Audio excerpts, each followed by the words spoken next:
اور کئی لوگ چلے بھی گئے ہیں. لیکن کیا اب میرے سے پوچھیں کہ کیا مجھے اس سے کوئی فرق پڑ رہا ہے؟ 150 سے اوپر کیسز کر دیے, قتل کا کیس آخری کر دیا میرے اوپر. مجھے 19 بیلیں لیے میں نے ایک دن میں, یہ دنیا کا ریکارڈ ہے. اس کے بعد 4 گھنٹے نیب میں بیٹھا ہوں. 4 گھنٹے نیب نے میرے سے وہ جو سوال پوچھے, میں چیلنج کرتا ہوں کہ کسی عدالت کے اندر کبھی بھی یہ کیس کی کوئی اہمیت ہو جائے. کوئی کیس ہی نہیں ہے, کیبنٹ کا فیصلہ ہے, ساری کیبنٹ نے فیصلہ کیا. اب یہ دکھانا تھا کہ مجھے اس سے کوئی ذاتی فائدہ ہوا. کیا القاعدہ جو پہلا بن چکی تھی, شروع ہو گئی تھی یونیورسٹی, کیا وہ ایک ٹرسٹ ہے؟ وہاں غریب گھرانوں کے بچوں کو مفت تعلیم مل رہی ہے سیرت نبی پہ اور یہ جو ٹیکنالوجی کے اوپر. وہ ٹرسٹ ہے جس نے شوکت خانم ہے. مجھے اس سے کیا فائدہ ہے؟ 1 روپیہ نہیں دکھا سکتے مجھے کیا فائدہ ہو, نہ ہی ہو. کسی ٹرسٹ سے کسی کو فائدہ نہیں ہو سکتا, ٹرسٹ ڈیڈ میں لکھا ہوا ہے. تو وہ کیسز بھی ہیں, قتل کا کیس بھی ہے, ہر روز کوئی نئے کیس آ جاتا ہے. عدالتوں کے میں چکر مار رہا ہوں, لیکن مجھے اس سے کوئی فرق نہیں پڑتا. میں ہر عدالت میں جاتا ہوں, ہر کیس میں جاتا ہوں, یہ بتانے کے لیے کہ میں قانون سے اوپر نہیں ہوں. جبکہ میرے اوپر یہ جان کے کیا جا رہا ہے, یہ مجھے خوف دلانے کے لیے کیا جا رہا ہے.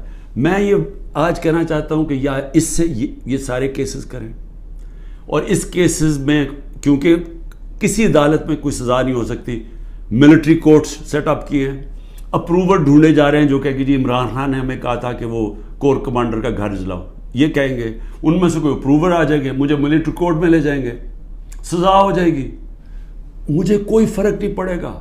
جو آدمی ایک مشن, جو 22 سال سٹرگل کر کے, جو اگر جس کے پاس سب کچھ تھا, کوئی ضرورت نہیں تھی 22 سال سٹرگل کرنے کی, اگر وہ آج 27 سال کے بعد اگر کسی کا خیال ہے کہ میں جیل سے ڈر جاؤں گا, یا جو بھی یہ جو 2.5 قاتلانے ہم دو میرے اوپر حملے ہو چکے ہیں قتل کرنے کے لیے, ایک مجھے وقت پہ پتہ چل گیا تو میں نے ٹی وی پہ بتا دیا کہ کیا کرنے جا رہے تھے, تو اس سے کیا فرق پڑے گا؟ جو قاتلانہ حملے سے نہیں ڈرتا تو وہ کس سے اور ڈرے گا؟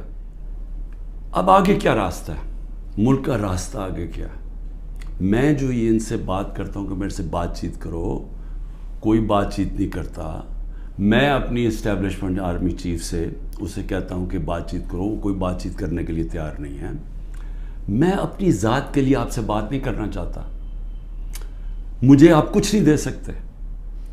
قوم میرے ساتھ کھڑی ہے, کیا کوئی دے سکتا ہے؟ میں کوئی چور دروازے تو آنا نہیں چاہتا. اگر قوم مجھے ووٹ دے گی میں تیار ہوں, لیکن اگر قوم ووٹ نہیں دے گی تو نہیں.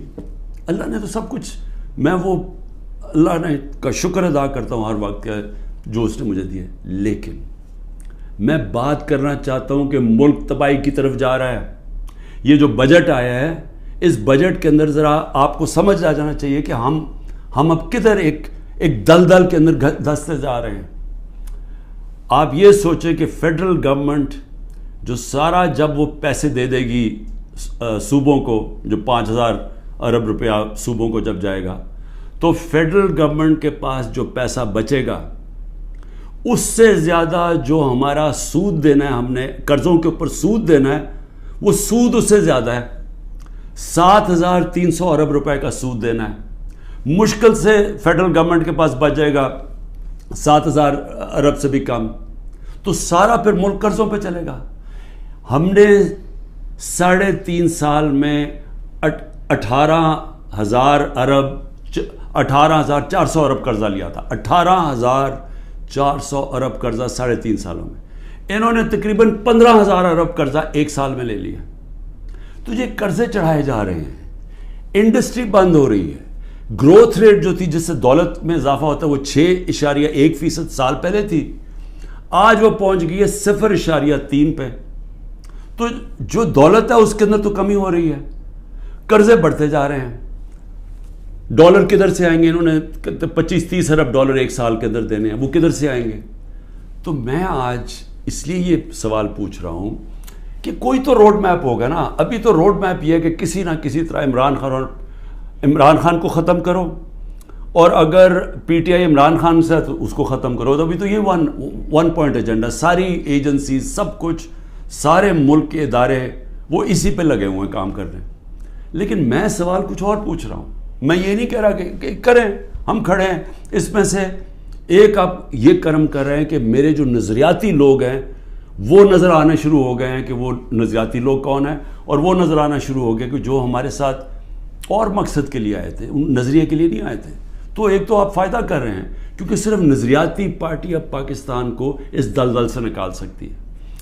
پہلے 140 ملکوں میں سے پاکستان 129 تھا رول آف لا میں. اب جو یہ انہوں نے کریک ڈاؤن کیا, اب تو یہ بالکل ہی نیچے گر گیا ہے, اب تو وہ بنانا ریپبلک بن گیا. تو جب رول آف لا ہی نہیں ہے, انویسٹمنٹ کیسے آئے گی؟ انویسٹمنٹ نہیں آئے گی, دولت میں اضافہ کیسے ہوگا؟ یہاں تو اس وقت پاکستانی پیسہ باہر بھیج رہے ہیں, پاکستانی ڈالر لے کے بیٹھے ہوئے ہیں کیونکہ وہ کسی کو اعتماد ہی نہیں ہے.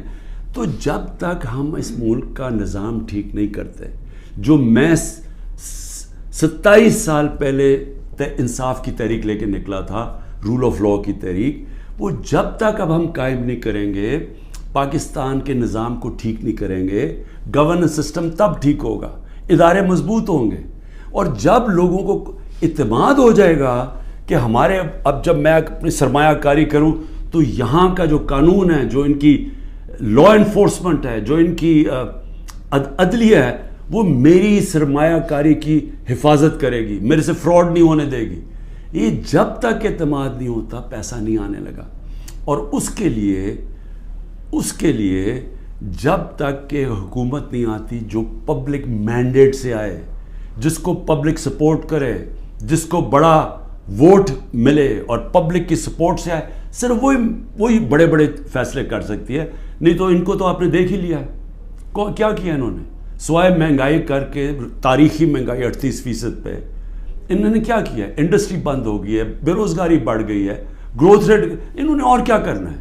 تو یہ جو ابھی تک تو گیم پلان میں یہی کھچڑی پکنے لگی ہے نا. آگے نئی آ گئی ہے, نئی جماعت ایک کریٹ کر دی ہے, ہم نے بھی اپنے بڑے بڑے اچھے 27 سال پرانے ہم نے لوگ وہاں بھی بھیج دیا ہیں ان کے پاس, اور ضرورت ہے تو حکم کریں ہم اور بھی بھیج دیتے ہیں.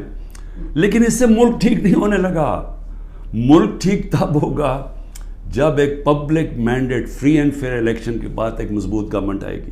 اور میں اپنی اسٹیبلشمنٹ کو آج پھر سے کہتا ہوں, نظر ثانی کرے, ملک تباہی کی طرف جا رہا ہے. اور جب یہ تباہی جس طرف جا رہا ہے, اور IMF کی اگلی کنڈیشنز آئیں گی, جس طرح انہوں نے مصر اور سری لنکا میں انہوں نے کنڈیشن لگائی, وہ کیا ہے کہ فوج کا بجٹ کام کرو, دونوں جگہ انہوں نے کہا. تو یہ تو ہم ادھر جا رہے ہیں کہ ہم اپنی سیکیورٹی اینڈ میں کمپرومائز کریں گے, اور اگر وہ سیکیورٹی کمپرومائز ہوگی اس ملک کی, تو ہمارے جو دشمن بیٹھے ہیں وہ ملک توڑنے کے لیے تیار ہیں. تو میں اس لیے آپ کو کہہ رہا ہوں, مجھے کوئی ریلیف نہیں چاہیے, مجھے کوئی آپ کی مدد نہیں چاہیے, میں کوئی کسی مجھے یہ سمجھے کہ یہ جو سارا کچھ ہو رہا ہے انتقامی کارروائی, مجھے چھوڑے میری بہنیں باہر جانے کے لیے نہیں تیار. وہ تو عورتوں کے اوپر تو کبھی اس ملک میں ایسے نہیں ہوا, لیکن ملک نیچے جا رہا ہے. اور اس لیے وقت کم ہے, جس طرح دن بڑھتے جا رہے ہیں ہم اور اپنے ملک کو تباہی کی طرف لے کے جا رہے ہیں. صرف قانون ختم ہو چکا ہے. کسی کو اس وقت, پھر سے میں کہتا ہوں, جب عدلیہ اپنے فیصلے نہیں کروا سکتی, جب آئین کی کوئی پرواہ نہیں کر رہا, جب پولیس کھلے عام گھروں میں گھس کے لوگوں کے گھر لوٹ رہی ہے اور اٹھا کے لے کے لوگوں کو جا رہی ہے, کلیکٹیو پنشمنٹ دے رہی ہے, تو اس ملک میں تو اب باہر کے لوگ کیا سوچ رہے ہوں گے؟ بتائیں نا, بیرون ملک پاکستانی جو آپ کا بڑا اثاثہ ہے وہ کیا سوچ رہا ہوگا؟ وہ کوئی سوچے گا کہ پاکستان میں پیسہ لگانا ہے؟ تو اگر انہوں نے نہیں لگانا تو اور تو اس وقت کوئی ہے نہیں. جب تک ہم ملک کی ایکسپورٹس نہیں بڑھاتے, وہ تو ٹائم لگے گا کہ ہم اپنی ڈالر انکم بڑھائیں. تو اس میں تو صرف ایک ہی انٹرم میں تو صرف اوورسیز پاکستانی مدد کر سکتے ہیں. شکریہ. پاکستان زندہ باد.